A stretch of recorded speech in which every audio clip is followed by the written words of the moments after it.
नमस्कार दोस्तों। आज हम पढ़ेंगे ग्रेड 10 हिंदी बी सीबीएसई का पद्य संत कबीर की साखियां।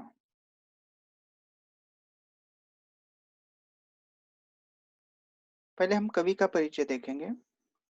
हिंदी की निर्गुण भक्ति काव्य धारा के अंतर्गत ज्ञान मार्गी शाखा के प्रमुख जो प्रवर्तक है वह है कबीरदास जी। एक महान संत है, सजग है, समाज सुधारक और क्रांतिदर्शी कवि है। भारतीय धर्म साधना के इतिहास में कबीरदास ऐसे महान विचारक एवं प्रतिभाशाली महाकवि है जिन्होंने शताब्दियों की सीमा का उल्लंघन कर दीर्घ काल तक भारतीय जनमानस को आलोकित किया और सच्चे अर्थों में जन जीवन का नायकत्व निभाया। कबीर का जो जन्म है, जन्म के संबंधी जनश्रुतियां प्रचलित है। साहित्यिक और ऐतिहासिक खोजों के अनुसार कबीर का जो जन्म है 1399 ईस्वी सन के आसपास माना जाता है। किंवदंतियों के अनुसार कबीर का जन्म काशी में किसी विधवा ब्राह्मणी के गर्भ से हुआ, जिसने लोकलाज के भय से नवजात शिशु को लहरतारा तालाब के किनारे छोड़ दिया।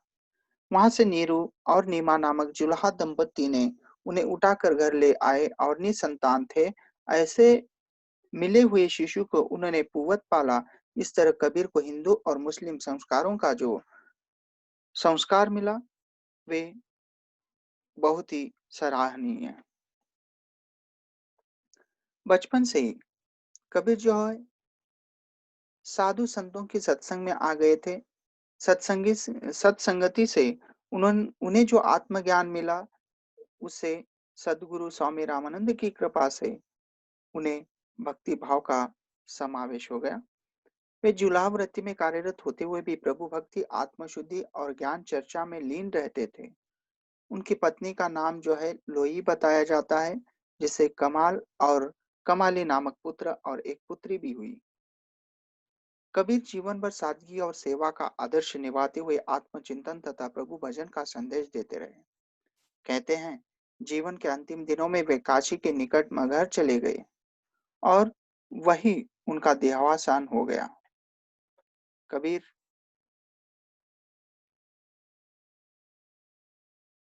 के कुछ दोहे कक्षा 10वीं के सीबीएसई का पाठ्यक्रम में सम्मिलित है। उनके अनेक दोहे गुरु ग्रंथ साहिबा में भी सम्मिलित है। आइए कक्षा 10वीं के लिए पहला जो दोहा है, ऐसी बानी बोलिए मन का आपा खोए, अपना तन शीतल करे औरन को सुखोई। ऐसी बानी, बानी का अर्थ होता है हमारी भाषा। बोलिए बोलना। मन का आपा, आपा का अर्थ होता है अहंकार। मन का अहंकार खोना चाहिए। अपना भी तन शीतल करे, अपने तन को भी शीतलता प्रदान होनी चाहिए। औरन को सुख हुई, औरन मतलब दूसरों को भी सुख की प्राप्ति होनी चाहिए। अर्थात मीठी वाणी बोलने के पश्चात हमारे सामने वालों के मन में जो क्रोध है, घृणा है, ऐसे भाव नष्ट होने चाहिए। अर्थात मीठी वाणी बोलने से दूसरों के जो क्रोध है वो नष्ट हो जाते हैं। मधुर वाणी बोलने से हमारे सम्मुख जो भी है उनका अहंकार मिट जाता है, अपने मन का भी अहंकार मिट जाता है और दोनों को भी अलौकिक आनंद की प्राप्ति होती है। मृदुल वाणी से ही दूसरों पर सकारात्मक प्रभाव पड़ता है और उन्हें सुख और शांति की अनुभूति भी होती है, जिस पर वक्ता और श्रोता, वक्ता अर्थात बोलने वाला, श्रोता अर्थात सुनने वाला, इन दोनों के भीतर सकारात्मकता उत्पन्न होती है। श्रोता को सुख की भी प्राप्ति होती है और वक्ता दूसरों के मन को भी जीत लेता है। दूसरा दोहा है, कस्तूरी कुंडली बसे मृग ढूंढे बन माही, ऐसे घटी घटी राम है दुनिया देखे नाहीं। कबीर कहते हैं कि कुंडली का अर्थ नाभि होती, मृग अर्थात हिरण, हिरण की ही नाभि में कस्तूरी बसी होती है। तो हिरण क्या करता है, वह इधर उधर दर दर भटकता रहता है और पूरे जंगल की वन की तलाशी लेता है। उसी प्रकार मानव भी उसके घटी घटी राम है, उसके हृदय में ही राम का, भगवान का निवास होता है, परंतु वह दुनिया में इधर उधर भटकता रहता है। दुनिया में कण कण में, घट घट में वह ढूंढता रहता है। कबीर का कहना है कि कबीर का राम निराकारी है, घट-घट में निवास करते हैं। तो कबीर का कहना है कि मनुष्य के अंतर्मन में बसे राम मनुष्य को दिखाई नहीं देते। मनुष्य उन्हें मंदिरों, मस्जिदों, चर्च एवं गुरुद्वारों में खोजता रहता है। हमारा मन अज्ञानता, अहंकार और भौतिक सुख एवं विलासिताओं में डूबा हुआ है। इस कारण हमें ईश्वर की अनुभूति नहीं होती है। इस कारण साधारण व्यक्ति उसे देख नहीं पाता है, क्योंकि उसके अंतःकरण में अहम भाव भरा हुआ है। दूसरा देखिए, कबीर का कहना है कि जब मैं था तब हरि नहीं। अभी मैं का अर्थ यहाँ होता है अहंकार, मैं का अर्थ होता है घमंड, हरि का अर्थ होता है भगवान। जब मैं था हरि नहीं, अब हरि है मैं नहीं। हरि का अर्थ भगवान होता है। जब भगवान थे तो अहंकार नहीं था, और जब अहंकार था तो भगवान नहीं थे। सब अंधियारा मिट गया। अभी यहाँ अंधियारा का अर्थ है अज्ञान। हमारे मन में जितना भी अज्ञान है, अंधकार है, वह मिट गया। जब दीपक देखा मैं, दीपक अर्थात जब ज्ञान की रोशनी मेरे अंतर्मन में, जब भगवान की प्राप्ति होगी, जब दीपक देखा मैं, भक्ति रूपी ज्ञान का प्रकाश मेरे मन में पड़ा हुआ, तभी मेरे मन में जो अंधकार, अहंकार, अज्ञान था, वह सब मिट गया, नष्ट हो गया। कबीर का कहना है कि प्रस्तुत जो साखी है, उसे हमें हमारे मन में जो अहंकार है, उसे दूर करने का संदेश मिलता है। जब तक साधक के मन में अहंकार था, तब तक उसके मन में ईश्वर नहीं था, और जब साधक ने अपने मन से अहंकार भाव निकाल फेंका, तो ईश्वर की प्राप्ति सहज रूप से होती है। कवि का कहना है कि ईश्वर और अहम साथ-साथ नहीं रह सकते। इसी कारण साधारण व्यक्ति उसे देख नहीं पाता, क्योंकि उसे अंतःकरण में अहंभाव एवं आवरण से व्याप्त है। नेक्स्ट दोहा है, सुखिया सब संसार है, खाए अरु सोवे, दुखिया दास कबीर है, जागे अरु रोवे। कबीर का कहना है, ये संसार पूरा सुखी है। सुखी मतलब बहुत आनंदी है। खाए अरु सोवे, खाता है अर्थात मौज मस्ती से रहता है और सोता है। दुखिया दास कबीर है, जागे अरु रोए। दुखिया दुख में कौन है? कबीर है, संत कबीर है, क्योंकि उन्हें इस समाज की तमाम चिंता है। जागे अरु रोवे, जागते हैं, अरु का अर्थ होता है और रोवे, रोवे दुखित होते हैं। संसार क्या करता है? सोवे, मजा करता है, सुख लेता है, परंतु जो संत महात्मा है, दुनिया के दुख दर्द की जिन्हें अनुभूति है, वो सोते नहीं हैं, जागते हैं और रोते हैं। प्रस्तुत कबीर प्रस्तुत साखी के माध्यम से कबीर का कहना है, सुखी व्यक्ति वही है जो सिर्फ सांसारिक सुखों में डूबा रहता है, तथा दुखी व्यक्ति वह है जो संसार की नश्वरता को देखकर रोता रहता है। सांसारिक भोग विलास से उत्पन्न व्यक्ति ही निश्चिंत होकर मस्ती में जीता है, मस्ती में अपना जीवन यापन करता है। प्रस्तुत पंक्ति से यह पता चलता है कि प्रभु के प्रति जागृत मनुष्य उनके वियोग में तड़पता रहता है, जबकि सांसारिक लोग मौज करते हैं। भौतिक साधनों की चमक-धमक में जो प्राणी खोया हुआ है, वह दुखी रहता है। इसलिए ईश्वर भक्ति का मार्ग जो है, वह उचित मार्ग है, सुख का मार्ग है, ऐसा कबीर का कहना है। अगला दोहा है, बिरह भुवंगम तन बसे मंत्र न लागे कोई। कबीर का कहना है कि बिरह रूपी जब सांप अगर हमारे शरीर रूपी बिल में अगर बस गया, तो वह नहीं निकलता है।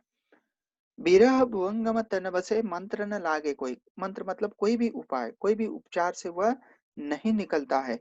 उसी प्रकार राम वियोगी ना जिवे। एक बार राम की अनुभूति होती है, तो राम नाम रट लेने से वह कभी भी हटता नहीं है। जीवित बोरा है, और राम के अलावा अपना जीवन पागल जैसा दिखाई देता है। जीवे मतलब जीवित रहना। अभी यहाँ कबीर कवि कहते हैं कि जीवन परमात्मा ईश्वर के बिना संभव नहीं है। जब विरह रूपी सर्प प्रिया के शरीर में, यहाँ प्रिया कौन है? भक्त, तो रूपी बिल में बैठा है, एवं उसके बिना पागल हो जाता है। यहाँ भगवान ईश्वर प्रिया के रूप में यहाँ बसा हुआ है। तो जब उनके अलावा यह शरीर रहना असंभव है, जीवित रहने का कोई भी लक्ष्य नहीं होता है, तो विरही अर्थात अलगाव के रूप में, प्रिया के वियोग में हमारा जो मन है, मानव का मन है, वो दुखी होता है और जिएगा तो किसके लिए जिएगा? अतः वह अपने प्रिया अर्थात भगवान की विरह की पीड़ा में जीवित नहीं रहना चाहता है। जब मनुष्य ईश्वर के विरह में व्याकुल होता है, तब उस पर किसी तरह का उपचार या किसी प्रकार का प्रभाव नहीं पड़ता है। अगर पड़ता भी तो वह बौरा मतलब पागल हो जाता है। कोई भी सिद्ध मंत्र उसको स्वस्थ नहीं कर पाता है। अगला दोहा देखेंगे हम। निंदक नेड़ा राखी अंगनी कुटी बंधाए, बिन साबन पानी निर्मल करे सुभाए। निंदक का अर्थ होता है निंदा करने वाला व्यक्ति, मनुष्य। नेड़ा मतलब पास में ही रखना, कुटी मतलब झोपड़ी, निर्मल अर्थात स्वच्छ, सुभाई स्वभाव। तो निंदा करने वाले व्यक्ति को अपने पास ही रखिए। हो सके तो अपने घर के आंगन में उसके लिए एक कुटी बनवा कर रखिए। बिन साबुन पानी बिना, बिना साबुन और पानी से ही वह अपना शरीर जो है स्वच्छ कर देता है।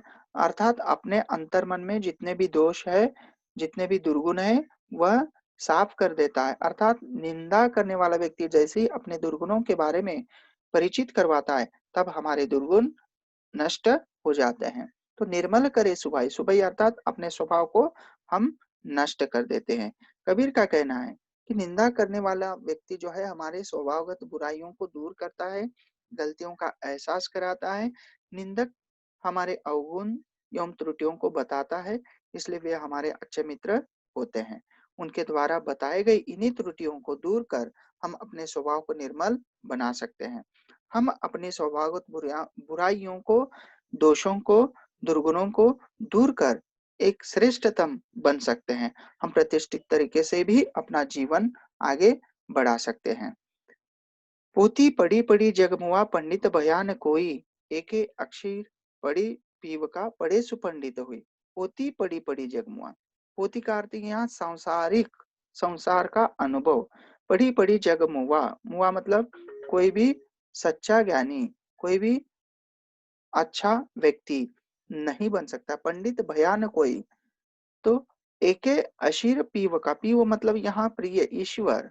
तो एके अशीर जब प्रिय का पढ़ते हैं, ईश्वर का पढ़ते हैं, पढ़े सुपंडित है, वही सच्चा ज्ञानी हो सकता है।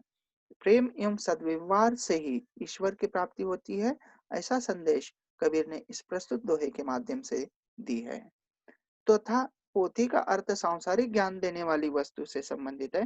प्रस्तुत दोहे के माध्यम से कवि ने ईश्वर से प्रेम करने का संदेश हमें देते हैं। कवि के अनुसार ज्ञानी बनने के लिए हमें अनेक पुस्तकें पढ़ने की जरूरत नहीं है, या केवल उतना ही पर्याप्त मार्ग नहीं है। इसके लिए हमारे हृदय में जो है प्रेम भाव उत्पन्न करने की आवश्यकता है। अगला दोहा। हम घर जाल्या आपना लिया मुराड़ा हाथी, अब घर जालूं तास काजे चले हमारे साथी। बहुत ही अच्छी बात है। हम घर जाल्या आपना, यहाँ घर मतलब हमारा शरीर। हम घर जाल्या आपना, हमारे शरीर में जितना भी अहंकार है, जितना भी दुर्गुण है, जितना भी दोष है, उसे नष्ट कर डालो। लिया मुराड़ा हाथी, मुराड़ा मतलब मशाल, जलती हुई मशाल लेकर हमारे शरीर में जितने भी दोष है, जितने भी दुर्गुण है, वो नष्ट कर दो। और उसी हाथ से वही मुराड़ा लेकर, अर्थात अर्थात जब ईश्वरीय ज्ञान की प्राप्ति होती है, तो आप इस समाज का एक सच्चा प्रतिनिधित्व निभाते हैं। तो ईश्वरीय ज्ञान का प्रतिनिधित्व करने वाले हैं आप। इसलिए अब घर जालो ताश का, ताश का मतलब अपने आस पास का, अपने पड़ोस का, दूसरों का। अब घर जालो ताश का अर्थात दूसरे के भी मन में जितने भी दुर्गुण हैं, जितने भी दोष है, तो आप जो भी अज्ञान है, तो आप उनके अज्ञानों को भी ज्ञानी बनाओ। तो उनको भी अच्छा ज्ञानी बनाओ। जे चले हमारे साथी, जो हमारे साथ साथ चलने वाले हैं। मतलब घर मतलब यहाँ काम क्रोध मोह, है ना, ये जो है पंच अ, जो दोष है, तो ये दोष हमारे नष्ट होने चाहिए। हृदय के विकार, ये दोष, अहंकार, ये नष्ट होना चाहिए, तभी हमारे प्रगति होती है। तो प्रस्तुत साखी के माध्यम से कबीर ने कहा है कि हमारा जो शरीर है विभिन्न विकारों से युक्त है। अपना शरीर रूपी घर को जलाकर नष्ट कर दिया है, तथा मैं चाहता हूँ कि जो मेरे अनुयायी हैं, वे भी अपने शरीर के समस्त विकारों अर्थात काम, क्रोध, मोह, माया, मत्सर आदि विकारों को जलाकर स्वयं को शुद्ध में परिमार्जित कर लें। अर्थात कवि ने यहाँ स्वयं का घर अर्थात विभिन्न विकारों से युक्त अपने शरीर रूपी घर को जलाने की बात यहाँ की है। प्रस्तुत दोहे में जब हम देखते हैं तो कबीर की भाषा शैली पर भी एक महत्वपूर्ण महत्वपूर्ण प्रश्न आ सकता है, अभी तक पूछा गया है। कबीर की जो भाषा है वह सदुकड़ी अथवा खिचड़ी भाषा है। इसमें कौन-कौन से भाषा के शब्द आए हैं? देखिए, राजस्थानी है, ब्रज है, पंजाबी है, खड़ी बोली है, अवधी है आदि भाषाओं के शब्दों के कारण इनकी भाषा को पंचमेल खिचड़ी कहा गया है। इन्होंने भाषा का मनमाना प्रयोग किया है, इसीलिए उनको वाणी के डिटेक्टर कहे जाते। भाषा उनके लिए केवल साधन नहीं थी, साध्य नहीं, लक्ष्य नहीं। इनकी भाषा जो है इनकी भाषा में अनेक अमानक शब्द एवं अशुद्ध शब्दों का प्रयोग हुआ है, जैसे जाला, जलाया, खाए, खाए, नेड़ा, नेड़े, आंगनी, आंगनी, मुआ, मुआ। तो कबीर की भाषा में संस्कृत, तद्भव तथा देशी शब्दों का भी अद्भुत मेल हो चुका है। धन्यवाद। तो इसी के साथ ही हम अ, अलग-अलग वीडियो लेकर आएँगे। आप विनोद पटवारी अ, इस नाम से आप सर्च कीजिए, ग्रेड 10 हिंदी भी। तो लाइक कीजिए, सब्सक्राइब कीजिए और हमारे वीडियो जो है कंटिन्यू रखिए, देखिए। जो कुछ नहीं समझता है, आप 9823691363 इस नंबर पर भी कॉल करके आपके जो भी डाउट्स है, वो भी क्लियर कर सकते हैं। धन्यवाद।